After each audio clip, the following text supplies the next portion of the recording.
Qué bueno es estar nuevamente juntos compartiendo la palabra de Dios. Acuérdese que la fe viene por el oír y el oír la palabra de Dios. En esta semana escuché un testimonio de un soldado en la Segunda Guerra Mundial dentro de su tanque, en un tanque Sherman. Yo cuando hice el servicio militar tuve un tanque de esos, una mole inmensa de hierro con paredes de 10 centímetros de espesor, y dice que allí, en medio de la batalla, se puso a leer el Nuevo Testamento en un impas de la batalla y conoció a Jesús y le aceptó como Señor y Salvador. Así que la palabra de Dios es poderosa y actúa siempre y en todo lugar. Y nosotros en los últimos domingos estamos viendo, estudiando la carta de San Pablo a los Efesios, una carta dirigida a la iglesia. Y en los 3 primeros capítulos Pablo nos daba instrucciones de cómo debe ser un cristiano que forma parte de la iglesia, que es el cuerpo de Cristo. Cristo es la cabeza y nosotros somos miembros, cada uno de ese cuerpo. Y en la última parte del capítulo 3 intercede por la iglesia para que puedan conocer el amor de Cristo que sobrepasa todo entendimiento. Y vimos el domingo pasado la extensión, el ancho, la altura y la profundidad del amor de Cristo. Así que nadie puede estar fuera del amor de Cristo. Y a partir del capítulo 4, que comenzamos hoy, Pablo pasa de lo que Dios hizo por nosotros a lo que nosotros debemos ser y hacer. Es decir, pasa de las instrucciones a la tarea, a lo que nosotros tenemos que hacer como cristianos. Por eso, cada miembro fue llamado por Dios para cumplir su propósito y fundamentalmente a formar esta nueva humanidad que es la Iglesia de Cristo, donde lo fundamental es la unidad. Vamos a leer el capítulo 4 de Efesios, versículos 1 y 2. Dice así San Pablo: yo pues, preso en el Señor. Acuérdense que la primera vez en el capítulo 3 decía preso del Señor, y era cierto, de Cristo. Ahora dice, preso en el Señor, os ruego que andéis como es digno de vuestra vocación con que fuisteis llamados. ¿Cómo? 4 características del andar cristiano: con toda humildad, con toda mansedumbre, soportándoos y con paciencia los unos a los otros, en amor.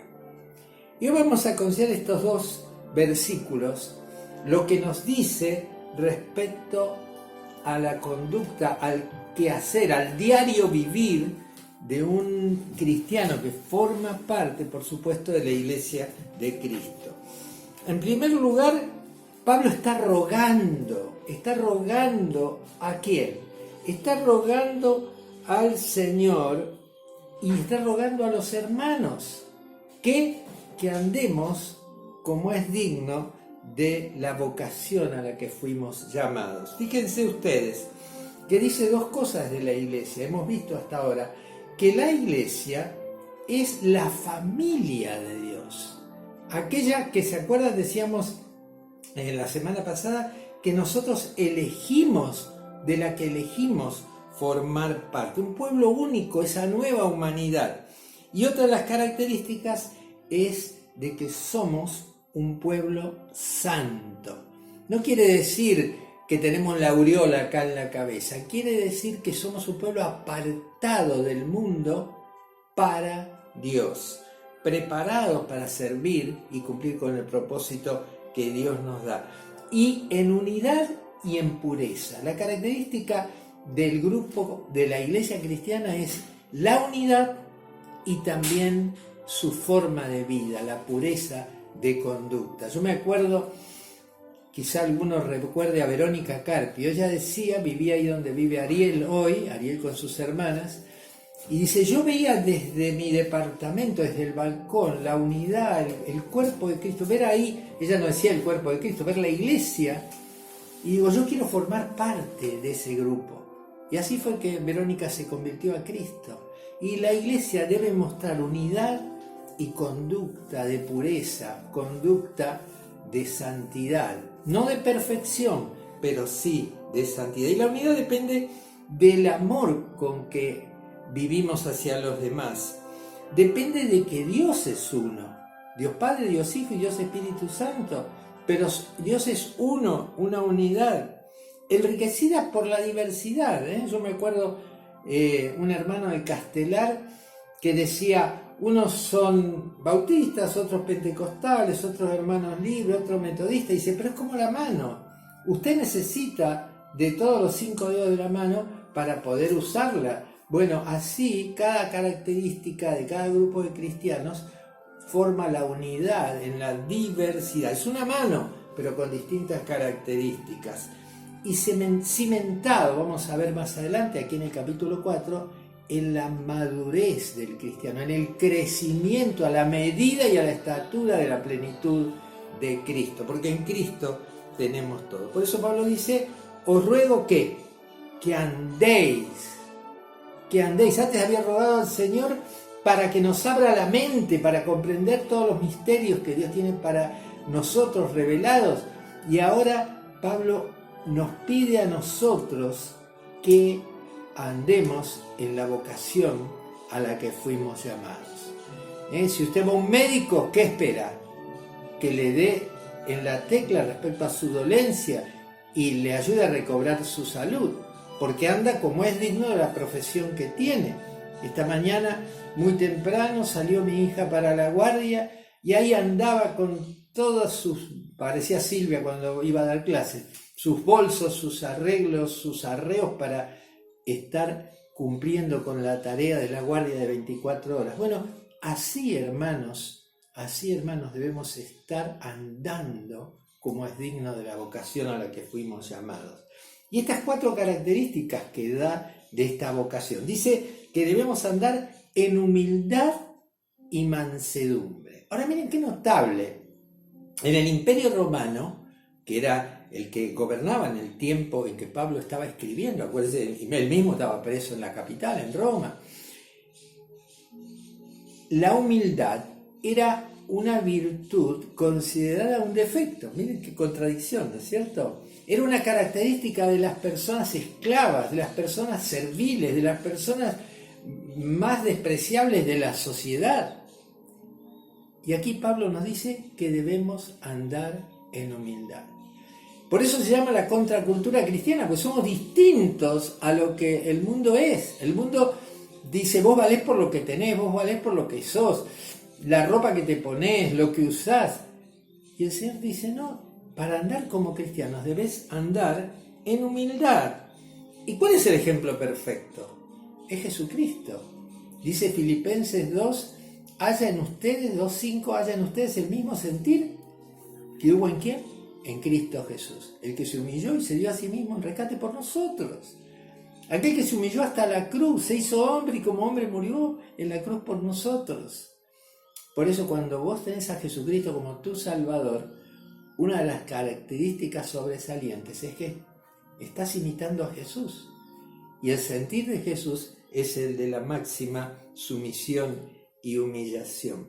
Y cuando Jesús estaba poniendo el ejemplo de la actitud de un cristiano, ¿qué hizo? Llamó a un niño. Dice, si no volvéis como un niño, no vas a entrar al reino de Dios. El niño es sencillo, es humilde, no es altivo. Pero nosotros cuando vamos creciendo, muchas veces nos olvidamos de esta característica fundamental del cristiano. Y esto ayuda a la unidad del cuerpo de Cristo. Y hermanos, somos humildes cuando nos damos cuenta que somos nosotros ante Dios. Cuando nos comparamos con las demandas de Cristo, no nos damos cuenta de lo que ya tenemos, sino que tomamos conciencia de lo que nos falta para llegar a la medida y la estatura de la plenitud de Cristo. Y también la humildad se enriquece cuando nos comparamos con la grandeza de Dios. ¿Se acuerdan cuando decía, Si tenemos un Dios chiquitito, los problemas son inmensos. Pero si tenemos al Dios Todopoderoso, los problemas se hacen chiquitos. Cuando usted se compara con la grandeza de Dios, se da cuenta de quién es y la necesidad de humildad, de esa humildad necesaria para la unidad de la iglesia, del cuerpo de Cristo. Y dice andar también con mansedumbre, con dulzura. El manso es aquel que sabe comportarse aun cuando lo provoquen. Aristóteles decía que él deseaba el punto medio, el ideal del punto medio. Odiaba los extremos. Bueno, la persona mansa sabe cuál es el lugar correcto que debe tener. Tiene poder bajo control. Puede hacerlo, pero no lo hace por amor a su semejante. No es debilidad, es amor hacia el prójimo. El manso es dueño de sí mismo y siervo de los demás. Por eso el cristiano que ha muerto al yo es el cristiano que es manso y humilde de corazón, como el mismo Jesús lo fue. ¿Qué dice Pablo? Que ya no vivo yo adentro mío, sino que Cristo vive en mí. Entonces cuando sale algo, sale Cristo a la luz, porque es lo que tenemos dentro de nuestro corazón. En cambio, el que no tiene a Cristo, cuando sale de su corazón, sale lo que el enemigo hace. Por eso hay tantos femicidios, tantos abusos infantiles, hasta muerte de inocentes que no han nacido. Es decir, cosas terribles que están pasando en nuestro mundo porque hay falta de amor, falta de humildad, falta de amor por su prójimo. El manso piensa en sus derechos, poco, pero el humilde nunca piensa en sus méritos personales. No dice yo merezco porque yo tengo chapa, porque no, yo no merezco nada si Cristo hizo todo por mí. Por eso el manso piensa poco en sus derechos y el humilde no piensa en sus méritos personales. Y dije que aquí Pablo habla de 4 cosas: con toda humildad, con toda mansedumbre, con toda paciencia. ¡Qué difícil es tener paciencia! Conozco una señora que cuando está haciendo algo y me pregunta y yo le digo, bueno, explícame un poco más, decime, ahí se le vuelan los pájaros. Entonces, ¿qué hago? Me voy a otro lado, dejo que se le pase. Hermanos, tenemos que tener paciencia. No es fácil, ¿eh? El que tiene paciencia tiene un espíritu que no se deja llevar por las circunstancias, no cede jamás. Por eso el cristiano jamás es vencido por la violencia, no es quebrado por las circunstancias, por eso no busca el desquite. Yo me acuerdo cuando entramos al barrio, en aquel momento el barrio de Mujica, que el desquite era terrible, terrible. La venganza era pan de todos los días. Vos miraste, le dijiste una cosa a mi hermana, entonces yo te mato a tu hermano. Vos me mataste a mi hermano, entonces mato a toda tu familia. Pero cosas terribles. Hermanos, el cristiano soporta con paciencia las ofensas y no está esperando la venganza o el desquite, sino que trata al otro, al enemigo, como un amigo. Por eso dice, orad por los que persiguen, os ultrajan, por vuestros enemigos. La paciencia es la que tiene el animal que tiene la fuerza. ¿Vieron? A veces pasan videos en la televisión donde muestran un perrazo inmenso con un gatito haciéndole cosquillas, subiendo, bajando encima de él. ¿Puede el perro atacarlo? Por supuesto que sí. Hace así y lo manda a cualquier lado. Pero ¿por qué no pasa nada? Porque tiene paciencia. Y la 4ª virtud que está mencionando aquí Pablo, que nos pide para que andemos como es digno de ser llamados como cristianos, es la tolerancia. ¡Qué difícil es la tolerancia! Soportando, dice Pablo, ¿cómo? Con paciencia. Miren, si hay una persona que tiene paciencia, es Silvia. Es terrible. Hay personas que llaman por teléfono y hablan media hora. De ellos mismos hablan. Hay otros que son difíciles, pero Silvia siempre tiene su oído presto, siempre tiene paciencia, siempre está dispuesta a escuchar y a dar consejo. Ella siempre está con su corazón dispuesto. Bueno, la paciencia y la tolerancia son dos virtudes fundamentales para el mutuo entendimiento. Pero para que estas cuatro virtudes de la vida cristiana sean reales en nosotros, deben hacerse en amor. Por eso dice aquí Pablo, soportándoos con paciencia los unos a los otros, ¿cómo? En amor. Dice Colosenses que el amor es el vínculo perfecto, es la cualidad final que incluye a todas las demás. Por eso el amor auténtico. Fíjense, los griegos tenían 4 tipos de amor. Hoy el mundo prácticamente usa uno de los 4 y así le va. Una de las palabras que usaba para amor era eros. El amor erótico, como su terminología lo dice, es el amor sensual. Después otra palabra era filios, que era el amor de los amigos. ¿Quién no ama a un amigo? Realmente amamos a nuestros amigos. La tercera palabra es stork, era el amor de familia, el amor que une a una familia, que deberíamos enriquecerlo también. Pero Pablo no habla ninguno de estos 3 amores, habla del amor ágape, un amor que no tiene límites, un amor que es exclusivo de lo mejor. Por eso cuando se hace alguna reunión de camaradería dice vamos a un ágape, ¿no? Bueno, este amor tenía un significado superlativo. Bueno, es el amor de Dios por nosotros. Es el amor que no tiene límites, que decíamos el domingo pasado. Es el amor con que Cristo nos amó, que estuvo dispuesto a morir en la cruz por nosotros. Por eso este amor es invencible, no es emocional, no es temporal, no es por un arrebato, es un amor para siempre, el amor ágape. Hermanos queridos, que nuestra vida nos enseñe a morir a nuestro yo y a dejar que Cristo reine en nosotros. Entonces vamos a tener estas características: humildad, mansedumbre, paciencia, tolerancia, porque vamos a tener nuestros ojos puestos en Jesús. Y si todavía vos no conocés a Jesucristo, hoy es el día para vos. Abrile tu corazón a Él, confesale tus pecados y recibilo como tu Salvador personal. Yo no sé a dónde llega esta predicación, pero seguramente si vos lo necesitas, Dios te está hablando a vos en particular en esta mañana. Y quiero terminar con algo que le pasó a un padre que tenía una hija impaciente. No sé, yo tengo nietos ahora impacientes, ¿no? Pero este hombre estaba estudiando la Biblia y venía la hijita chiquita, papá, escúchame, papá, y a cada rato lo interrumpía. Entonces el padre dijo, bueno, voy a hacer algo porque si no puedo estudiar, a cada rato me interrumpe. Y tenía una revista ahí sobre la mesa, arrancó una hoja y, prolijita, la puso bien, y la partió en un montón de pedacitos. ¿Saben qué tenía la hoja? El mapa mundi. Tenía los 2 hemisferios y estaba todo el mundo representado en un plano, ¿no? Un planiferio se llama eso.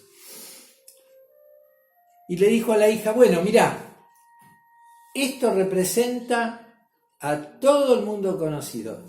Tomá y armá este rompecabezas. Aquí delante de mi vista yo tengo uno, miren. Ustedes no lo ven, pero yo lo estoy viendo. ¿Se imaginan ese plano todo roto en pedacitos? Bueno, la nena se fue y el padre dijo, bueno, ahora voy a tener un buen rato de tranquilidad, ahora voy a disfrutar, sin problemas, sin interrupciones. Y a los pocos minutos aparece la chica. ¿Y ahora qué? Le dice el padre. Ya lo tengo resuelto, papá. Lo había puesto sobre un diario grande, lo había ido armando y estaba perfecto el planiferio. Y entonces el padre dice, pero ¿cómo hiciste? Qué rápido que lo terminaste. Dijo, ¿cómo hiciste? Es muy fácil, papá. Porque del otro lado estaba la imagen de Jesús. Entonces lo que hice fue muy fácil. Puse la imagen de Jesús, cada cosa en su lugar, después lo di vuelta y apareció el rompecabezas armado. Miren qué lección, ¿no? Si vos ponés a Jesús como el centro de tu vida se va a acomodar. No importa lo que estés pasando, para Él no hay nada imposible. Una enfermedad, un problema familiar, un engaño, una estafa, lo que sea, para Él no hay nada imposible. Pero tenés que tener a Jesús como el centro de tu vida. Dios te bendiga ricamente. Y en este domingo, que si todavía no conoces a Jesús, sea un domingo de victoria, un domingo de resurrección en tu vida. Que pases, como decía Pablo al principio, de muerte a vida. Dios les bendiga. Dios te bendiga.